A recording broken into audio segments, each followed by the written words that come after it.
I never thought the end of my marriage would feel so quiet. My husband, Robert, had been sick for months. Cancer eating away at him while I sat at his bedside night after night in that Dallas hospital room. When he passed, it was like the house itself sighed. And suddenly I was 58 years old, widowed, and staring at a stack of bills I had no way of paying. The insurance covered almost nothing. The savings had gone to chemo. And my once warm home had turned into a hollow box filled with silence. Melissa, my only daughter, suggested I move in with her for a little while. She and her husband, Derek, had a 2-bedroom apartment on the east side of Dallas. A squat brick building with peeling paint and neighbors who always smoked on the stairwell. It wasn't much, but she said it would be temporary. Just until I found my footing. I wanted to believe her.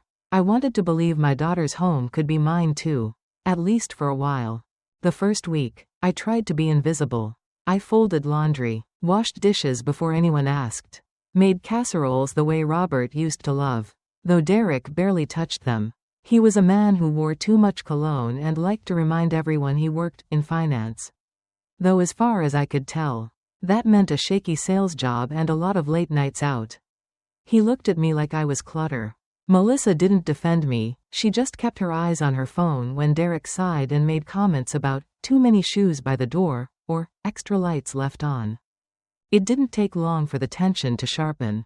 Every time I made tea, Derek would clear his throat as though the sound of the kettle offended him. If I left a book on the coffee table, he'd move it to the floor.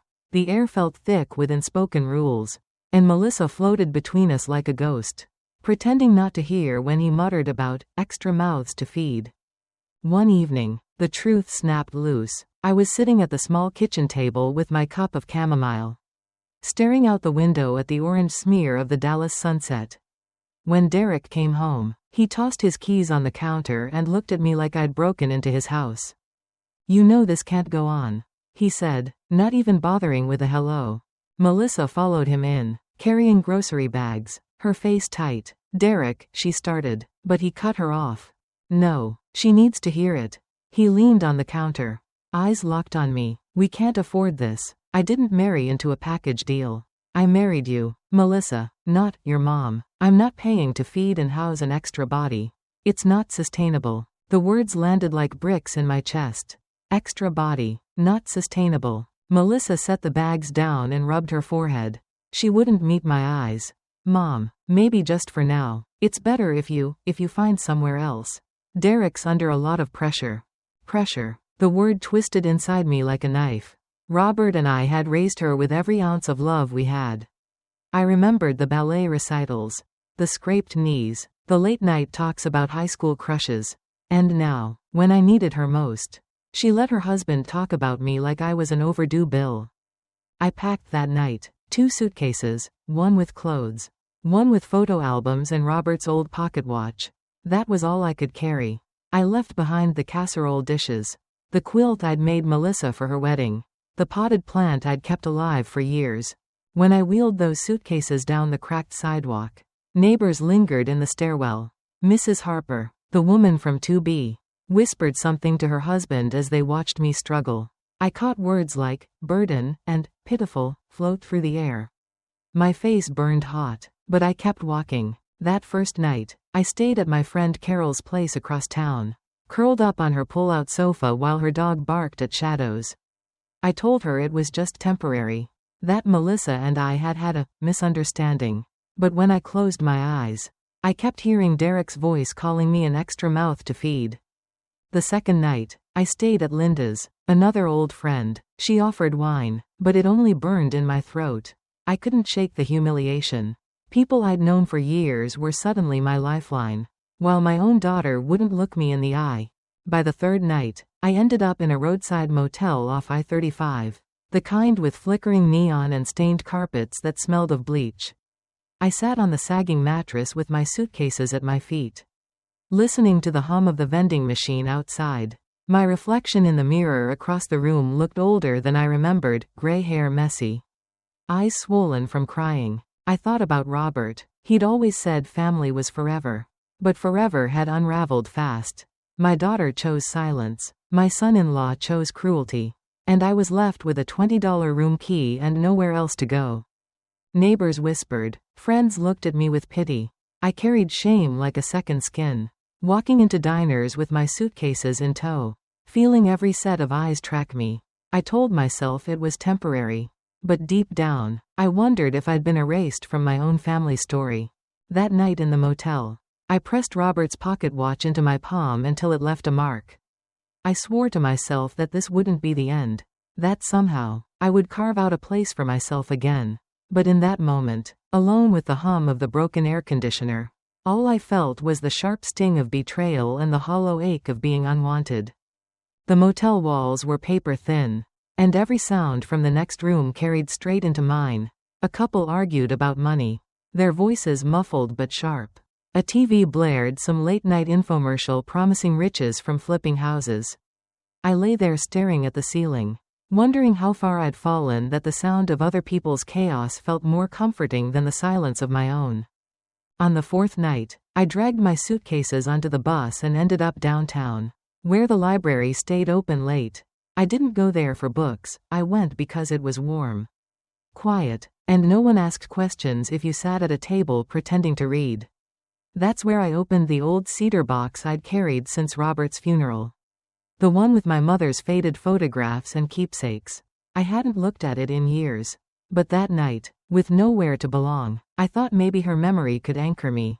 Inside, beneath the brittle lace handkerchiefs and postcards from Galveston, I found a leather-bound journal. My mother's handwriting curled across the yellowing pages. Neat and deliberate. I'd always known she kept notes, recipes, scripture passages, grocery lists, but this was different. These were confessions, written like letters to herself. I read for hours, my hands trembling as the words unraveled secrets I was never meant to know. She wrote about Richard Halston, not a name I expected to see in my mother's tidy pen.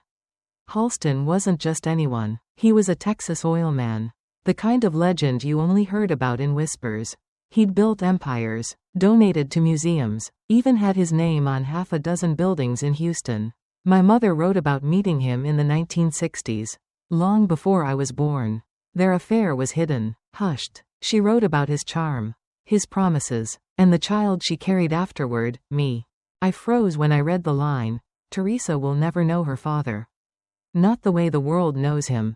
But I pray someday she'll understand why I kept this secret. The words cut me in half. Robert wasn't my father, the man who raised me, who fixed bikes and packed school lunches. Had been a good and honest man, but biologically, my bloodline carried Halston oil. At first I thought it was some wild fantasy of my mother's. A way to romanticize a lonely life. But taped inside the back of the journal was a photocopy of a letter.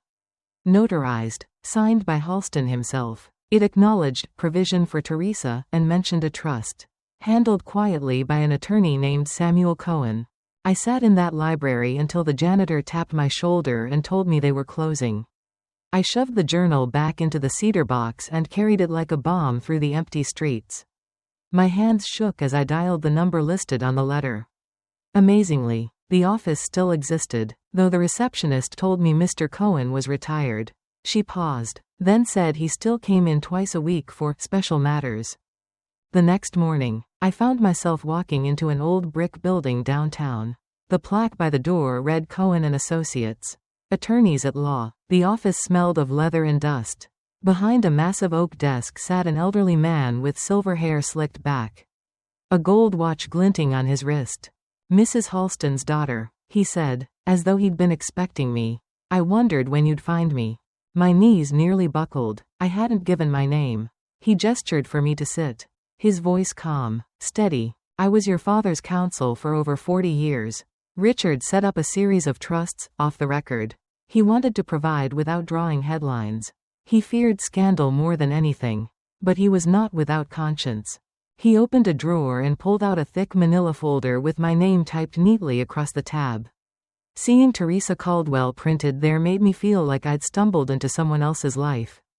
"Why didn't anyone tell me?" I asked, my voice breaking. "Your mother wanted to protect you. Richard wanted discretion." The two aligned. He slid the folder toward me. "But the trust is yours. Always has been. And now, at 58, I think it's time you use it." I opened the folder with trembling hands.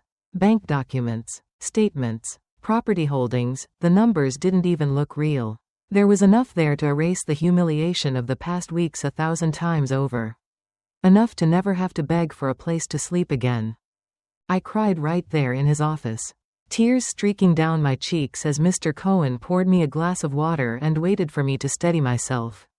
"This isn't just money," he said softly. "It's freedom. What you do with it will determine whether you carry the bitterness of betrayal or the strength of survival." For the first time since Robert's death, I felt a flicker of power deep in my chest. Not revenge, not yet, but possibility. That night, back in the motel, I laid the papers out on the bedspread like a deck of cards. My mother's journal sat beside them, her words circling in my head. She hadn't told me in life, but in death, she'd handed me the key to another future. I thought about Melissa and Derek, about their smug faces when they told me to pack my bags. They believed I was powerless, a burden, but maybe, just maybe, I wasn't done yet. As the neon motel sign buzzed outside my window, I pressed my hand to the folder and whispered to Robert's memory, "I'm going to find my footing. And when I do, no one will ever call me an extra mouth to feed again." I woke up the next morning with papers still spread across the motel bed. The manila folder from Mr. Cohen heavy with numbers and signatures that didn't feel like they belonged to me. I kept touching the pages, half afraid they'd vanish, half afraid I'd wake up to discover it was all a dream conjured out of desperation. But it was real. The account balances, the trust documents, the legal proof. My entire life had changed while the neon sign outside flickered, vacancy. For weeks I lived with two identities, the Teresa who drifted between motels and borrowed sofas, and the Teresa who secretly sat in Cohen's office learning how to use her inheritance wisely. He became a mentor of sorts, patient and sharp, his hands steady even when mine shook. He warned me not to waste it, not to let grief and anger burn through money that had taken decades to accumulate. I listened. I bought 2 new dresses from Dillard's. Nothing extravagant, just enough to stop looking like a lost widow with wrinkled blouses and scuffed shoes. I started walking into banks with my head higher. I signed documents with a pen Cohen gifted me, heavy, gold-tipped, the kind of pen that made you think twice before scribbling your name. More than money, I craved control. I began attending workshops at the community center, finance basics, real estate introductions, even a seminar on property management. I sat in the back, scribbling notes furiously, determined to turn this inheritance into something more than a secret. One Saturday, I wandered through downtown Dallas and noticed a flyer taped to a bulletin board outside the courthouse. Tax auction, delinquent properties. Rows of addresses printed in black ink. I scanned the list idly until one name stopped me cold. East Side Apartments. The very building where Melissa and Derek lived. At first I thought my eyes were playing tricks on me. But there it was, unpaid property taxes, months overdue, and a foreclosure date circled on the calendar for less than 30 days away. I stood on the sidewalk clutching that flyer like it was a burning coal. The irony was too sharp to ignore. The same building where I'd been humiliated, where neighbors whispered while I dragged my suitcases away, was about to be thrown to the wolves. And I, the woman they called a burden, had the resources to snatch it right out from under them. I carried the flyer straight to Cohen. He raised his eyebrows, adjusted his glasses, and leaned back in his chair. "You're serious about this?" he asked. "Dead serious," I said. My voice didn't waver. He tapped his fingers on the folder. "We can set up a shell corporation. Clean, discreet. They'll never know it's you. But Teresa, this isn't just a purchase. It's management, responsibility. You'll be stepping into a new life. Are you ready for that?" Ready. The word echoed. I thought about Derek's smirk, Melissa's silence, the whispers of neighbors. I thought about Robert's watch ticking in my hand, my mother's journal confessing truths, my father's empire built from oil rigs and backroom deals. Was I ready? Maybe not, but I was willing. We filed the paperwork. We created Halcyon Properties LLC, a name Cohen suggested to give it polish. At the auction, I sat in the back row, heart pounding, while bidders raised their cards for rundown houses and empty lots. When the auctioneer called out, "East Side Apartments," I lifted my card with a steady hand. The room was hot, buzzing with voices, but in that moment everything went silent. No one else bid high enough to challenge me. Within minutes, the gavel struck wood, and the building was mine. I walked out of that courthouse into the Texas sun feeling taller than I ever had in my life. My suit, the one from Dillard's, clung to me in the heat. But I didn't care. I had just bought the roof over my daughter's head.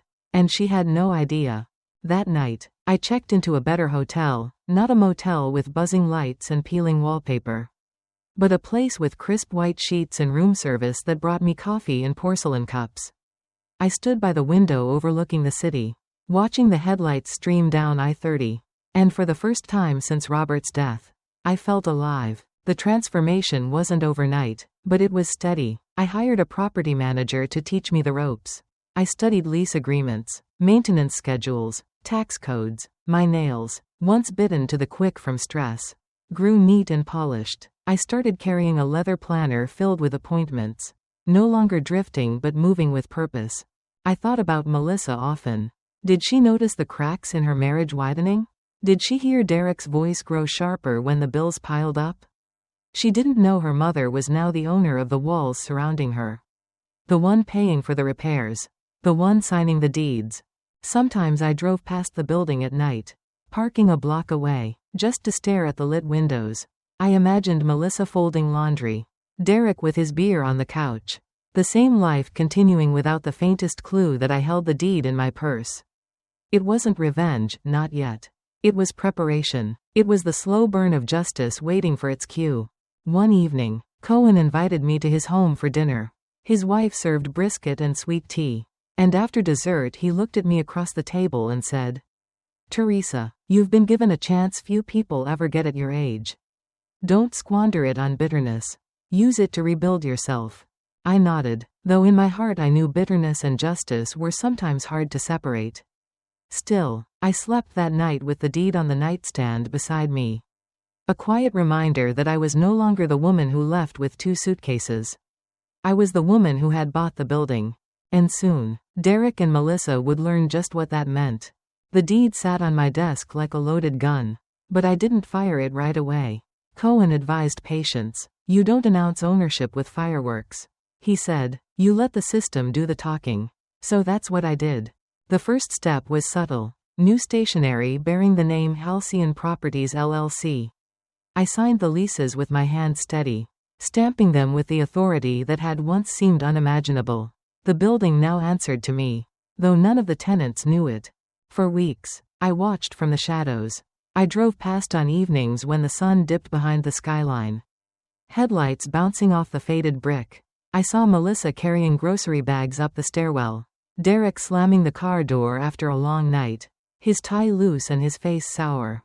They went about their lives unaware that the ground beneath their feet had shifted. Then came the letter. Every tenant received one. A notice of property transfer and an adjustment in rent. It was typed in clean lines. Professional. Stamped with the Halcyon logo.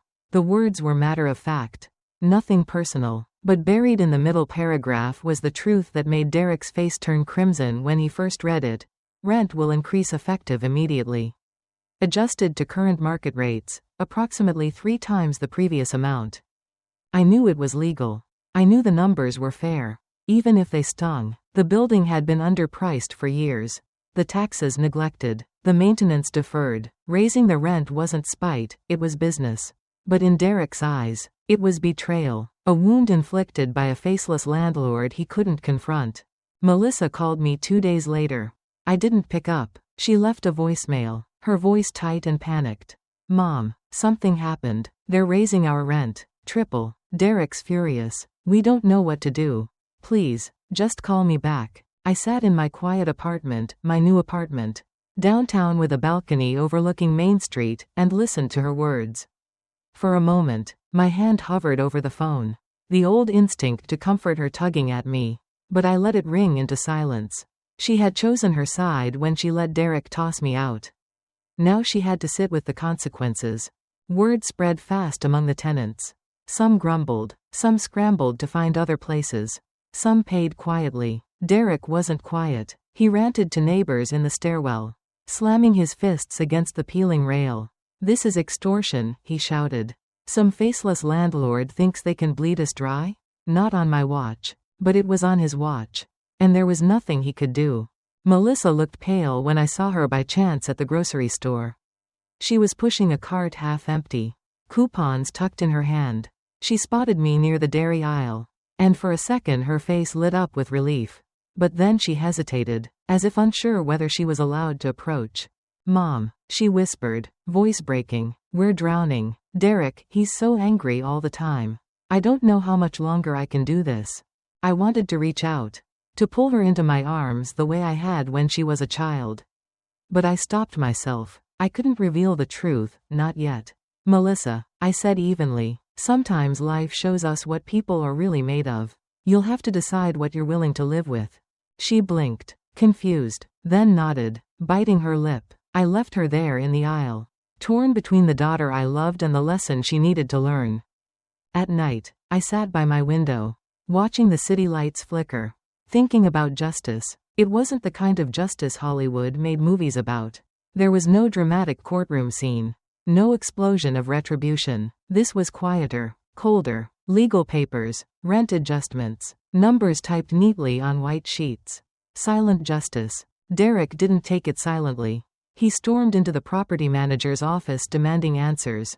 He pounded his fists on the desk, shouted about lawsuits, threatened to rally the tenants. But every threat dissolved when confronted with the black and white legality of the deed. The law was on my side, and Derek was powerless. Melissa, meanwhile, grew smaller each time I glimpsed her. Neighbors whispered again, but this time not about me. They whispered about Derek's temper, about Melissa's tears, about how the golden couple on the second floor suddenly looked cracked. I received more voicemails from her, each more desperate than the last. "Mom, please, I need to talk to you. I don't know who to trust anymore. I miss you. I'm sorry." I didn't answer, not because I didn't care, but because I cared too much. I needed her to reach the breaking point on her own. One night, Derek left a note under the property manager's door. It wasn't addressed to anyone specific, just scrawled in angry handwriting, "We won't be pushed around. Whoever you are, you'll regret messing with me." The manager showed it to me the next morning. Lips tight. "This tenant is becoming a problem," he said. I stared at the paper, Derek's fury bleeding through every crooked line. It wasn't just bluster anymore. He was trying to fight back. And sooner or later, he'd start asking who exactly he was fighting. I folded the note carefully and slipped it into my planner. For the first time since buying the building, I knew the silence wouldn't hold forever. Derek was sniffing around for a face behind the company name. When he found it, he'd learned that the faceless landlord wasn't a stranger. It was the woman he had once dismissed as an extra mouth to feed. And this time, I wouldn't be silent. The rent notice had been like a bomb going off in Melissa's apartment. But the real damage wasn't financial.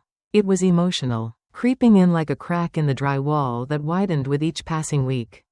I could see it in the way Melissa's voice trembled on her voicemails. In the rushed footsteps I sometimes heard echoing through the stairwell when I parked nearby to watch.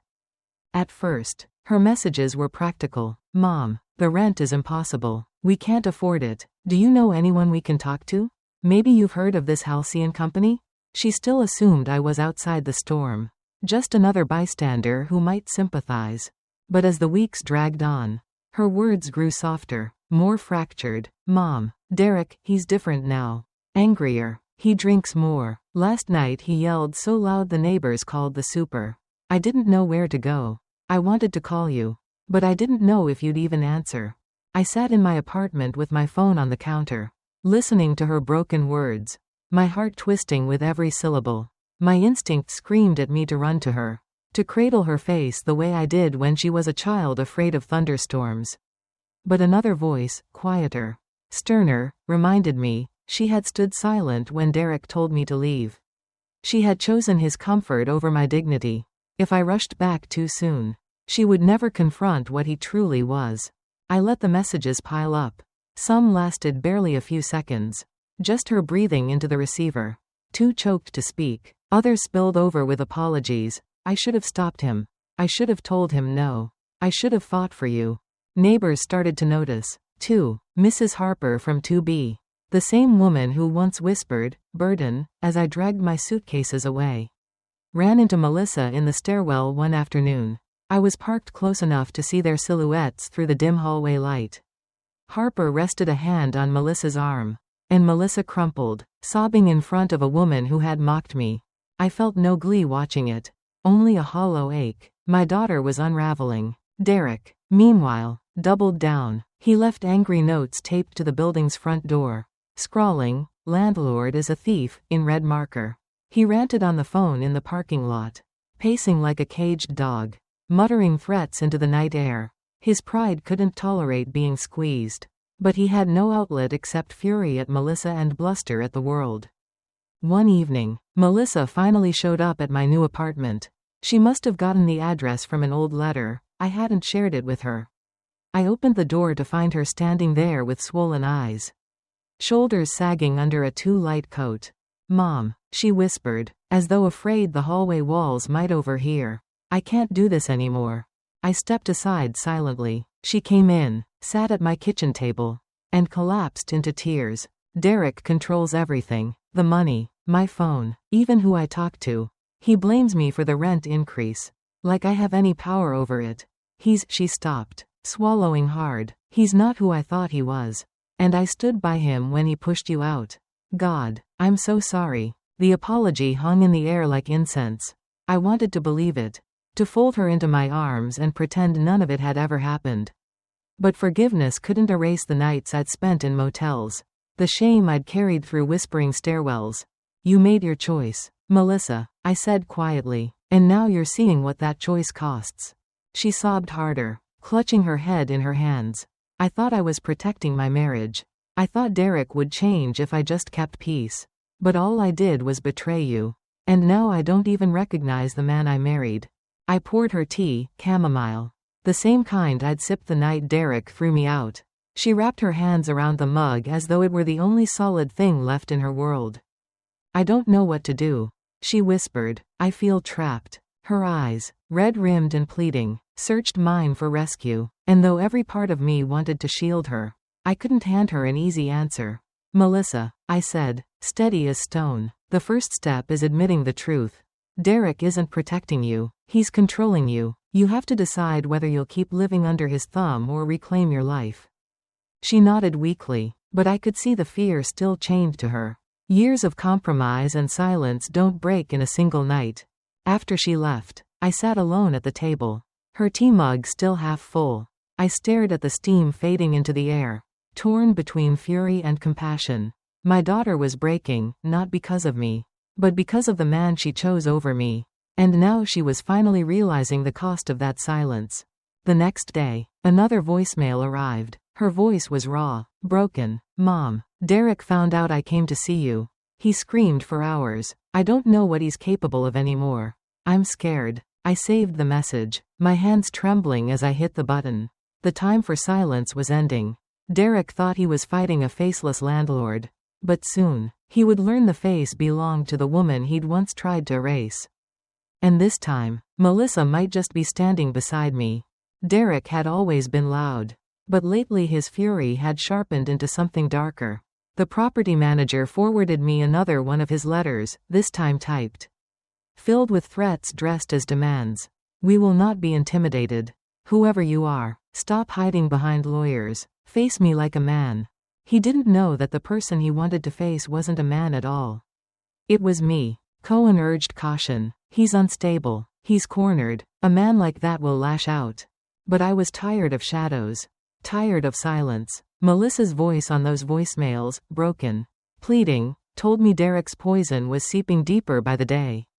If I stayed hidden, he would keep twisting her life into knots until she no longer recognized herself. The only way forward was to step out from behind the curtain. I arranged it carefully. A neutral ground, the leasing office. A sterile room with beige walls and fluorescent lights.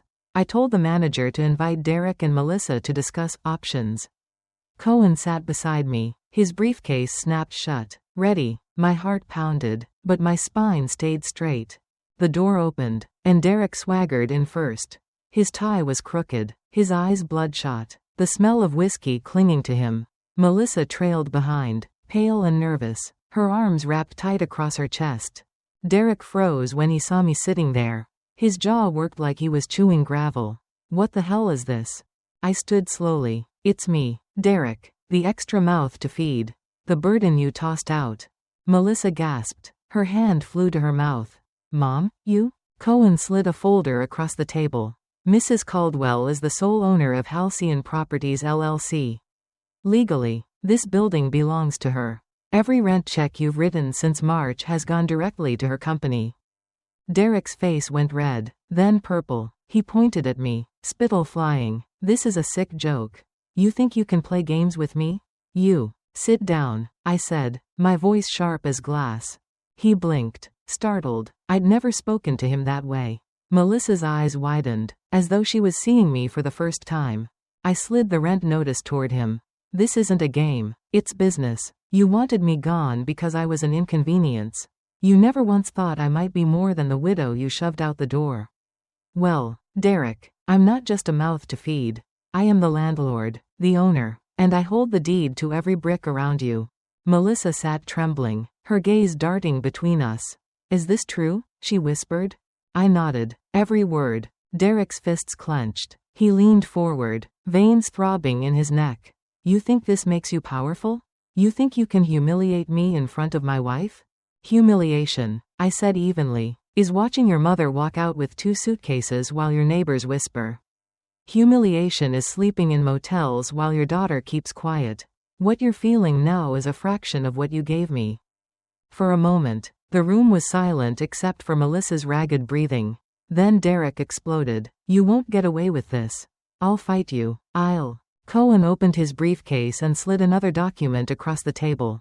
Mr. Whitman, I suggest you stop there. These are copies of the threats you've left, notes, voicemails, all documented. Any further intimidation will result in legal action. Police action, if necessary. Derek's bluster faltered. His eyes darted, calculating, realizing the trap had already closed. Melissa's voice cracked the silence. You lied to me, Derek. You told me it was just bad luck. That the landlord was some greedy stranger. All this time, it was my mother you were raging against. He whipped his head toward her. Don't you see? She's playing us. She's trying to turn you against me. But Melissa shook her head, tears streaming down her face. No, you did that yourself. Her words landed heavier than anything I could have said. For the first time, Derek looked small, not powerful, not domineering, just a man stripped bare. I gathered the papers into a neat stack and stood. This meeting is over. Derek, you'll either pay the rent or vacate. Melissa, my door is open when you're ready to step through it on your own terms. I turned to leave, Cohen at my side, but before I stepped out, I looked back one last time. Derek sat hunched, fists trembling, while Melissa stared at me with something I hadn't seen in years, respect. The showdown hadn't ended Derek's fury, but it had shattered his illusion of control. And for Melissa, it lit the first spark of courage. As the leasing office door clicked shut behind me, I felt the weight of years lift off my chest. For the first time since Robert's death, I wasn't the widow drifting in shadows. I was Teresa Caldwell, owner, mother, survivor. And Derek had just learned the truth the hard way. Derek didn't go quietly. Men like him rarely do. For a few weeks after the showdown, he stomped around the building like a man trying to convince himself he still owned the ground he stood on. He slammed doors, cursed in the parking lot, and left crumpled beer cans on the stairwell as if marking his territory. But the truth was out. And he knew it. Every neighbor knew it too. He wasn't fighting a faceless landlord anymore. He was fighting me, the woman he'd dismissed as useless. Cohen followed through on his warning. The threatening notes, the angry voicemails, the scribbled letters, all neatly copied, notarized, and sent in a packet to Derek with a lawyer's letter attached. It spelled out, in plain black ink, the consequences of one more threat: police reports, restraining orders, lawsuits. Derek read it in silence, his bravado leaking out like air from a punctured tire. A week later, he packed his things. Melissa told me afterward he barely looked at her when he left. Just muttered something about ungrateful women, and drove off in his dented Ford. The neighbors watched from their balconies as the self-proclaimed king of the apartment stormed away with 2 duffel bags. No one whispered this time.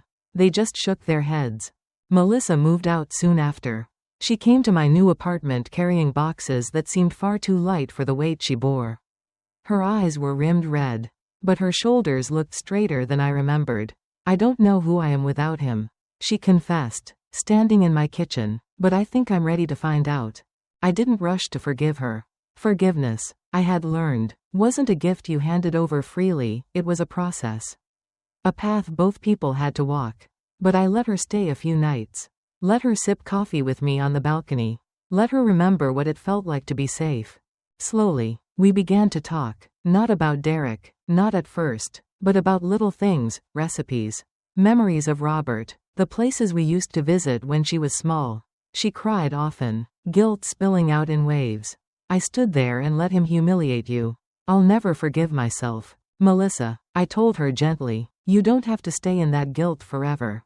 What matters is the choice you make now. Whether you keep repeating the silence, or break it. In time, she chose to break it. She found her own apartment. A small studio not far from downtown. Furnished with second-hand chairs and a chipped table. She sent me pictures when she hung her first curtains. It wasn't much, but it was hers, and it was free of Derek's shadow. As for me, I realized owning the building had served its purpose.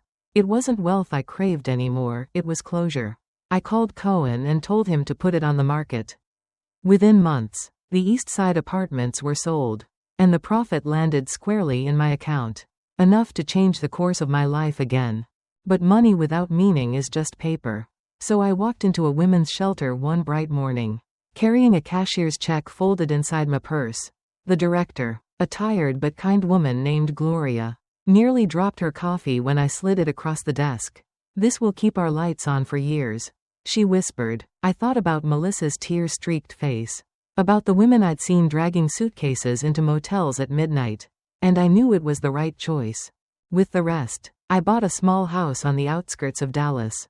Nothing flashy, just a white-painted cottage with a porch swing and a yard big enough for roses. When I moved in, I placed Robert's pocket watch on the mantel and my mother's journal on the shelf. 2 ghosts, side by side, reminding me of the road I'd traveled.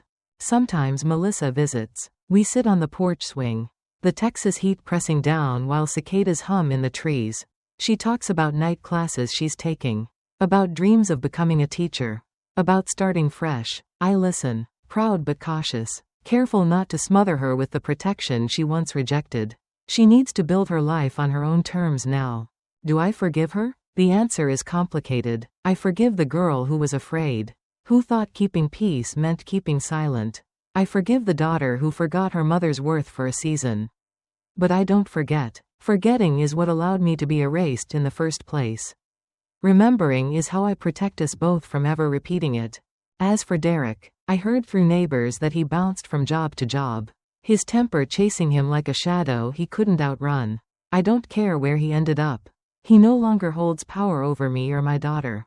That chapter is closed. Sometimes, late at night, I sit in my living room with a glass of sweet tea and let the quiet wash over me. Not the suffocating silence of motels or borrowed sofas, but a peace I've earned. I think about the woman I was when Derek called me an extra mouth to feed. That woman is gone. In her place stands someone who learned that justice doesn't always come in fireworks. Sometimes it comes in deeds signed, rent notices mailed, and quiet decisions that turn the tide. I didn't seek revenge, I sought dignity, and in reclaiming it, I found something deeper, freedom. When I close my eyes now, I don't see the motel ceilings or hear the whispers of neighbors. I see the porch swing, the roses swaying in the yard, Melissa's laughter returning in fragments. I see myself not as a burden, not as an exile, but as a woman who took back her story. And that, finally, is enough.